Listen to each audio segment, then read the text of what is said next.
Hello everyone! So after a long time I've finally been able to financially afford replacing my old broken microphone. So here I am with another installment of my beginner's guide to Dwarf Fortress. In this installment we'll be handling setting up some basic defenses for our fortress to keep our dwarves safe against invaders and wild animals. These are just the most basic defenses you can set up and are not going to help you against a full-blown goblin siege. However, the first thing we're going to do is we're going to remove some of these activity zones we still have, so that our dwarves will stop dumping water down those holes. So first we press I, then X, and then as we're hovering over our activity zones, we press capital X to remove these activity zones.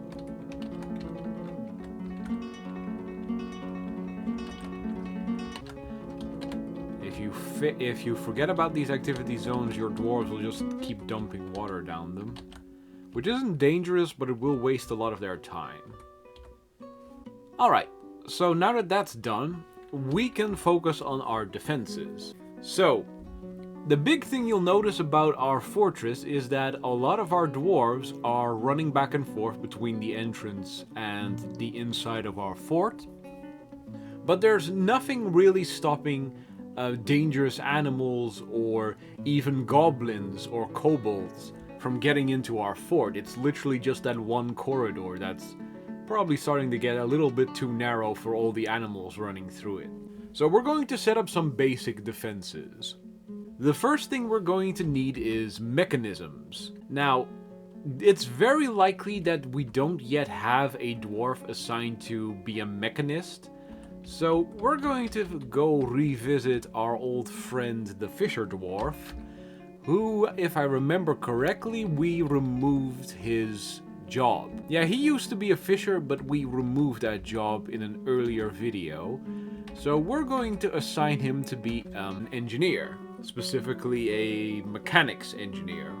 Now that that's done, we have someone who can produce our mechanisms for us. He's not going to be very good at it, and he's probably not going to be very fast at it, but he'll learn that in time, and right now we just need those mechanisms more than we need them mastercrafted.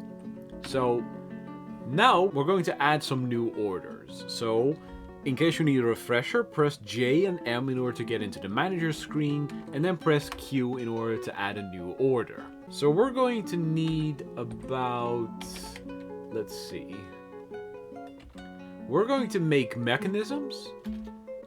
We're going to make 20 mechanisms. That should be enough for now. In addition, we're also going to make, we're going to make 2 doors. We'll make them out of rock. And 3 cages. So I'm going to let the game run for a little bit so my dwarves can get to work on those orders, and then I'll get back as soon as they're done. So, while waiting for my mechanisms to be created, one of my dwarves entered a strange mood. Occasionally, you see a dwarf is taken by inspiration. When this happens, the dwarf is driven by an undeniable urge to take up a craft, if he didn't have one already, and create their masterpiece. This can either lead to your dwarf creating an artifact of unbelievable value, whose existence will be celebrated even beyond the lifespan of your dwarf civilization, or into him going on a psychotic murderous rampage. There is really no in-between for dwarves. Once they begin the creation of their masterpiece, they'll either succeed or die trying. As such, it's important to understand what to do when a dwarf is taken by a strange mood. So there's different types of strange mood, but they all more or less work the same way.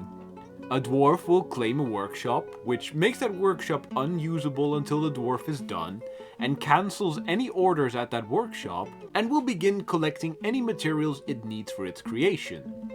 Any materials it cannot find, it will begin muttering or whispering about, giving you the dubious honor of trying to figure out what the dwarf wants. Different moods use different phrases to indicate what they want, but it's usually easy to figure out. Getting what you need might be hard depending on what the dwarf is asking for, but it's important you do your best to get whatever it may be. A dwarf in a strange mood will spend several months waiting for the materials it needs to become available, and if it doesn't get them, the dwarf goes insane. There's also different types of insanity, with the worst one being that the dwarf goes berserk and tries to kill everyone around them, but they all invariably end with the dwarf becoming a useless shadow of their former selves that will die in short order.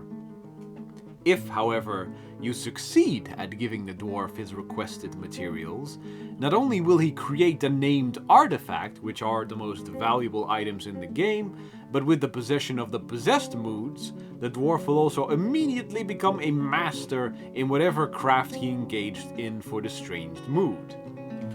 If he made a sword, he will become a master weaponsmith. If he created a ring, he becomes a master jeweler, and so onward. So let's take a look at our dwarf and figure out what he wants. It appears that our dwarf, who is a leather worker that was taken by a strange mood, is just hanging around the meeting area with a big exclamation mark over his head. That probably means that we're missing his specific workshop that he wants to claim. In that case, the best course of action we can take is to try and figure out which workshop he wants. Now luckily in this case that's very easy, because this dwarf, as it turns out, is a leather worker. Which means that the workshop that this dwarf probably wants is the leather workshop. So let us go construct one of those. So I'm going to turn this room that we were using to show how to create underground farms into a leather workshop. So I'm going to create some leather works right here. I'll just use the dolomite because it's right on top of the workshop. And that's really all we need for our leather workshop. I'll make a second one next to it and it's likely that one leather workshop is not going to be able to process all the leather that you're going to need. In addition, we're also going to create a leather stockpile around this workshop. Just so that our dwarves do not have to travel very far in order to get to our leather supplies. So I'm going to let my mason build these workshops and then get back as soon as they're done to see if the dwarf in the strange mood will take one of the leather workshops. And Eureka! Our dwarf has claimed our leather workshop. Now that he has a place to do his thing, he's going to start collecting the materials that he needs. So let's unpause the game and see which materials he grabs.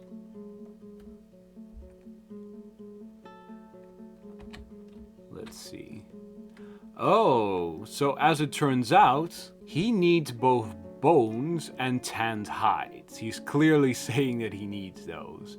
But we might not have either. That means that right now our main priority should be to get him some bones and tanned hides. Now, let's look at our meeting hall and see what kind of animals we have.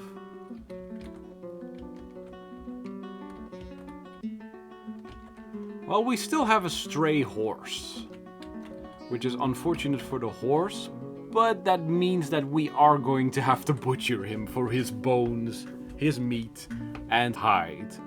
So, in order to do that, you're going to have to press...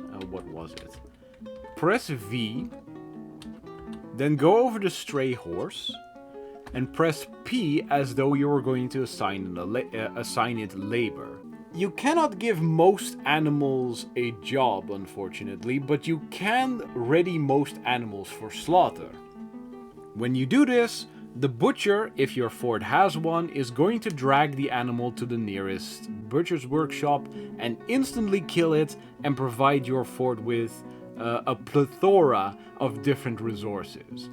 So, we're going to press... oh, hang on.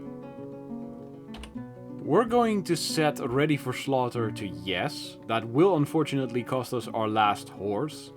but there's not really much we can do about that, since we do need that tanned hide, unfortunately, and those bones.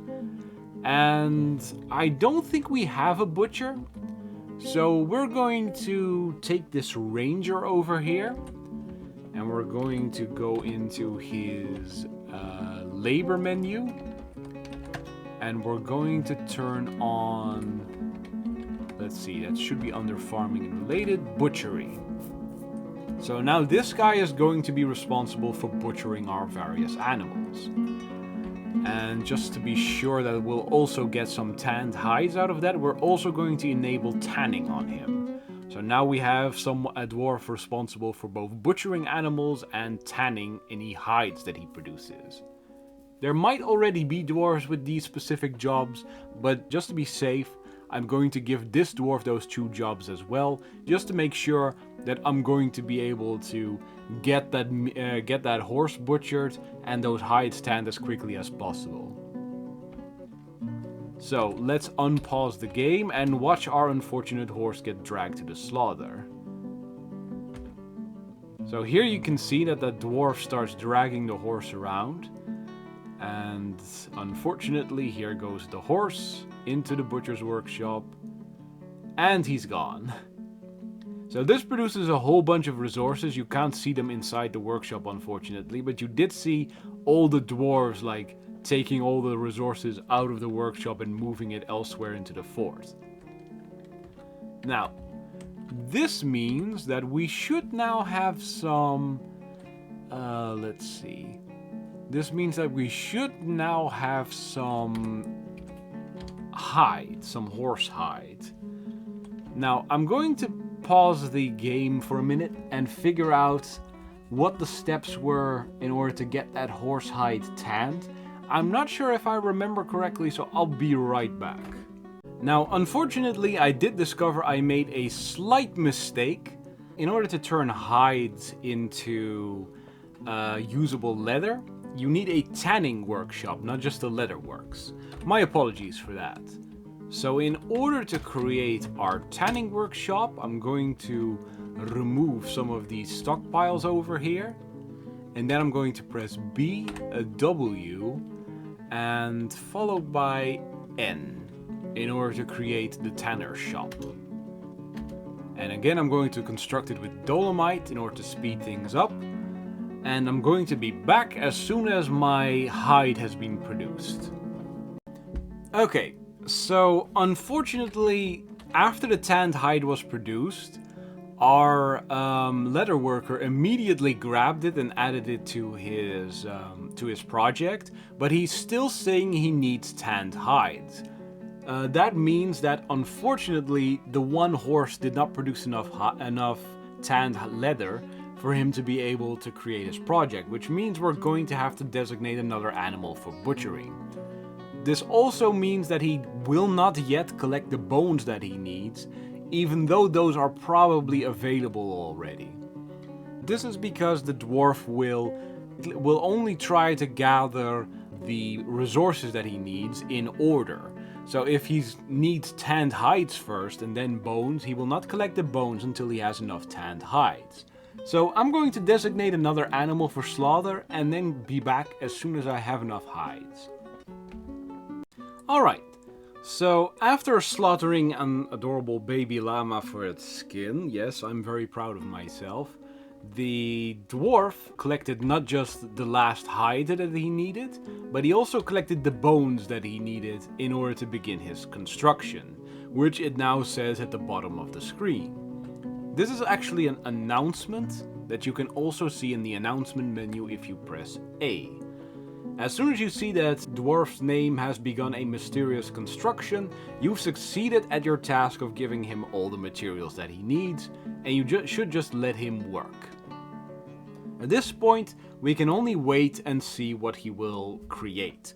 But since he is doing leatherworking, it's very likely he might provide us with either a artifact level clothing or artifact level armor, which is going to be amazing if he provides us with artifact level leather armor, especially considering that leather armor isn't really good for all that much, but you know, you win some, you lose some. In Dwarf Fortress, you more often lose some. So I'm going to let the game run. If and when he's done, I'm going to get back to the video.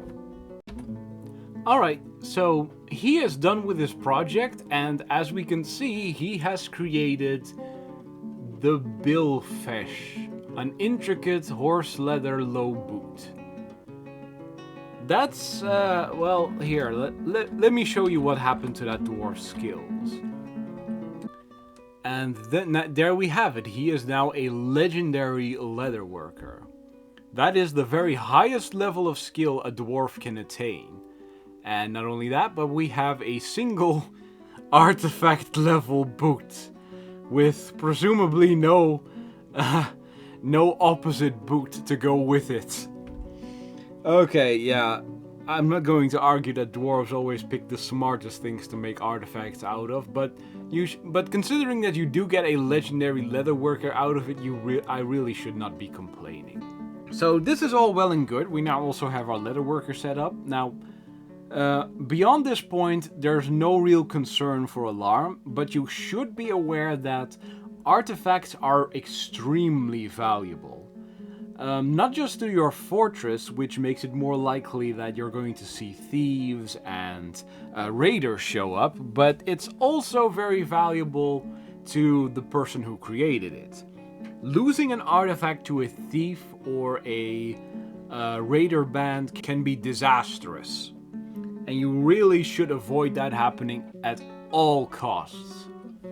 If you have artifacts, it's usually best to give them to dwarves you're sure are not going to expose themselves to danger.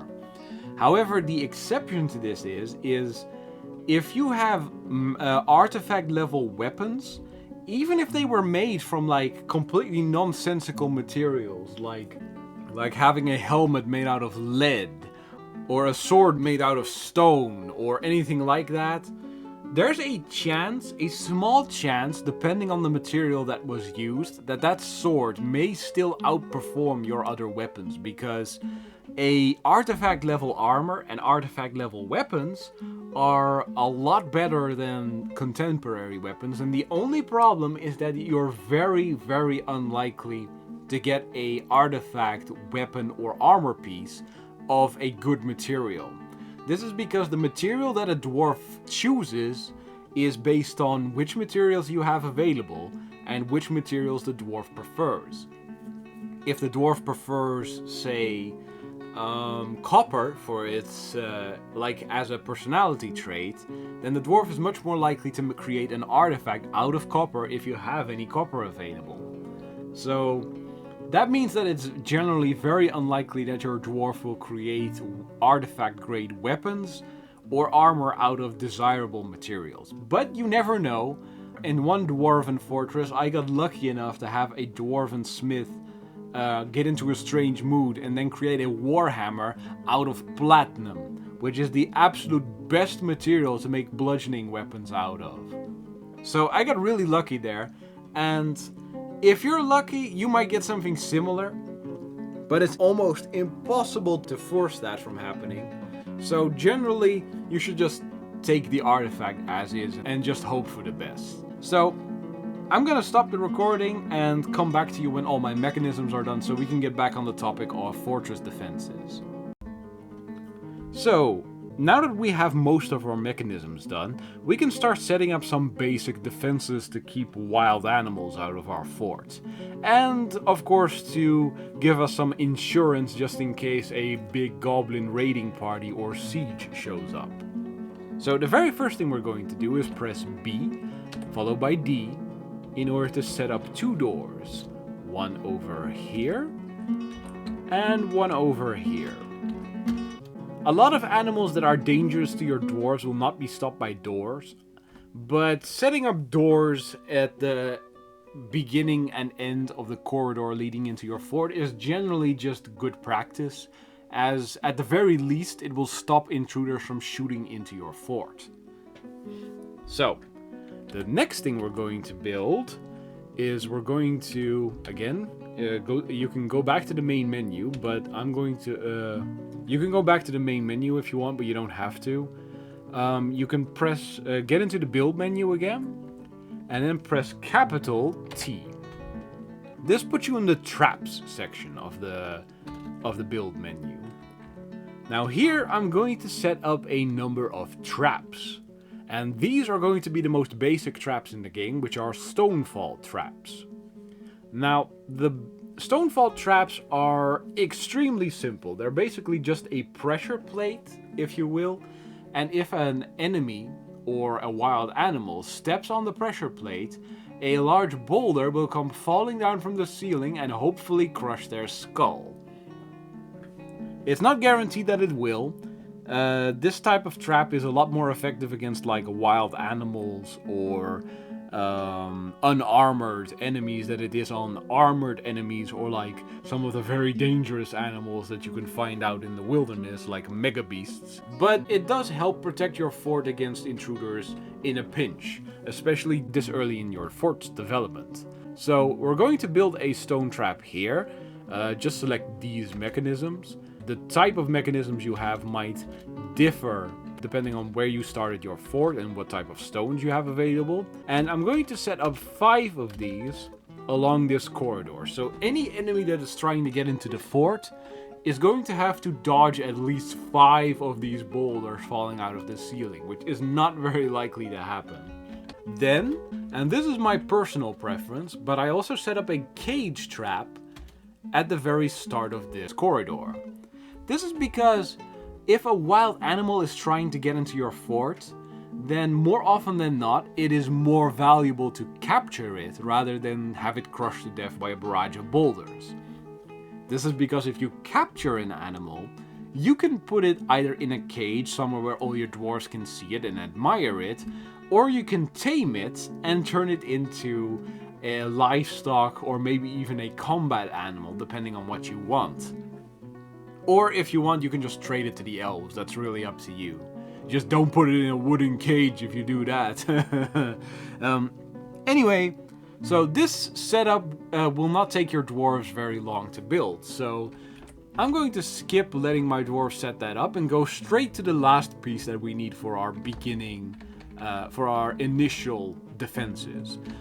So we're going to go again back to the build menu. And then we're going to go to the bridge, which is, if you need to go back to this menu, it's BG. Then we're going to set up the bridge right here at those three squares entrance that we have at the beginning of our fort. And I'm going to press K twice in order to make the bridge as long as my entire entrance. You can also press U if you have a vertically aligned entrance. Then I'm going to press W in order to make the bridge and turn the bridge into a drawbridge. And this is one of the best defenses in the game.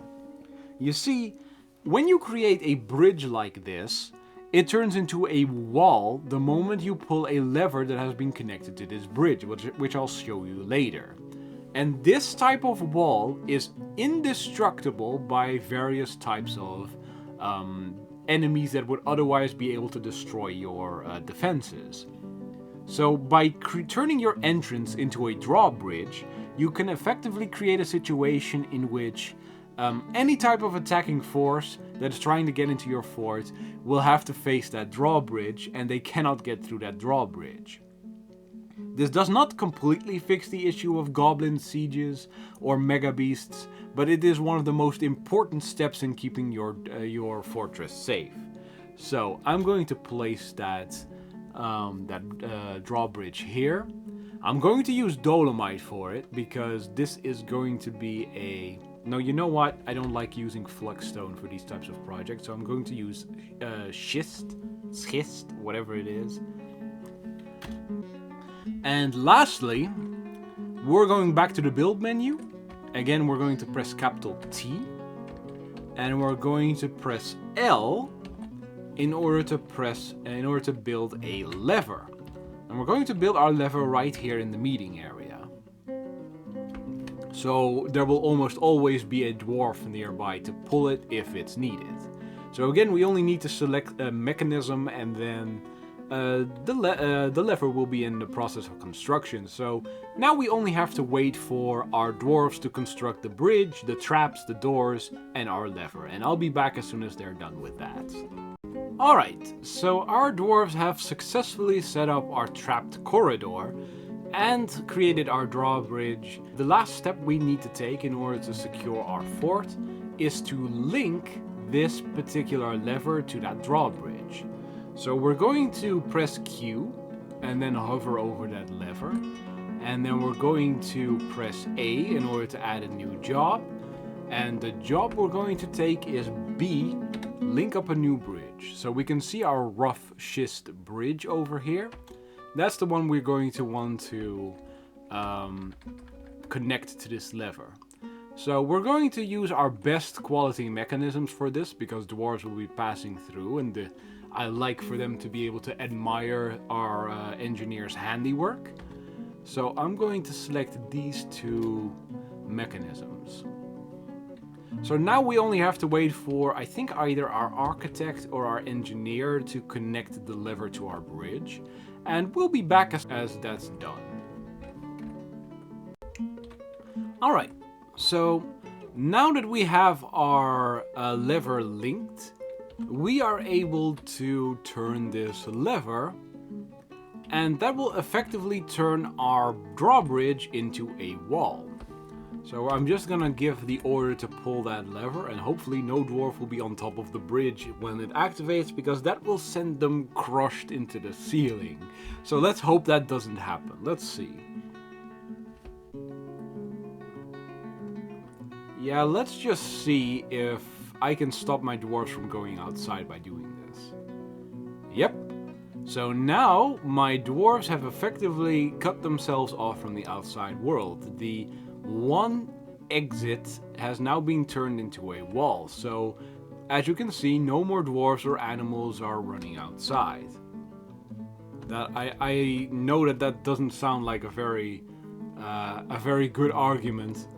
As in, I don't think, like, just because the dwarves don't want to go outside when it's obviously freezing weather, doesn't mean that they are not, that the drawbridge is actually working. But you know what, I consider this evidence enough that it works. So I'm gonna pull the lever again in order to open up the fort. And in any situation where the fortress ends up being threatened, then I will... Oh, that's actually a good point, because now you have the issue of, you have a way of closing off the fortress from the outside world, but you don't have a good way of forcing your dwarves to flee indoors when a threat appears. So it could be that you're going to pull that lever and lock a whole bunch of dwarves outside. So next we're going to discuss burrows. Burrows are a little complicated, but also help you set up a very basic burrow for the purpose of protecting your dwarves from outside influences. So we're going to go into the depths of our fort, into our dining hall, and we're going to set up a new burrow. So you press W and then you press A to add a new burrow. Then you press Enter in order to define the burrow, and we're just going to define the entire dining hall as a burrow. So now that we have a burrow set up, as you can see, we're going to set up an alert, so that when the shit hits the fan and our dwarves must all flee into the fortress, we're going to make sure that they have somewhere to go. What we're going to do is we're going to press M, followed by A, and we're going to add a new alert by pressing C. So I'm just going to press capital N in order to rename that alert. And I'm just going to rename that to red alert. So that's like the alarm bell for when stuff really goes wrong. Now while I have red alert selected, I'm going to press enter in order to activate that burrow number 1.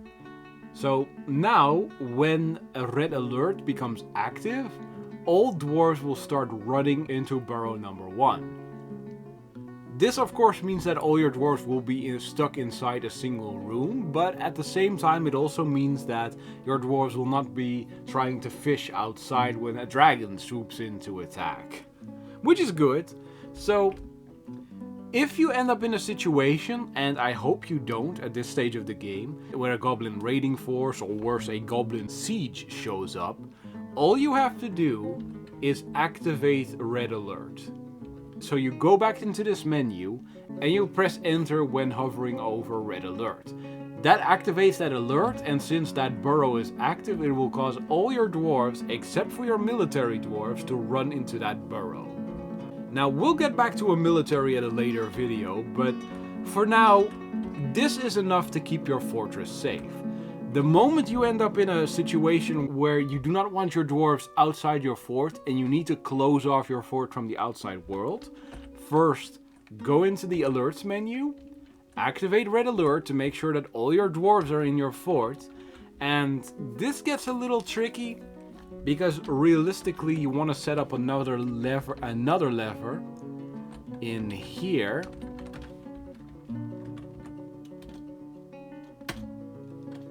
And then you want to connect that to the bridge too. And then as soon as all your dwarves are in the burrow, you activate that lever that is connected to the bridge in order to raise the drawbridge, turn it into a wall and make your fortress inaccessible from the outside. This obviously has some drawbacks, namely that you cannot receive traders while you're in that situation. And a goblin sieging force can stay outside of your walls for years before they give up and go home. So this is not an ideal solution, but if you don't have a fighting force ready yet, it might be your only solution.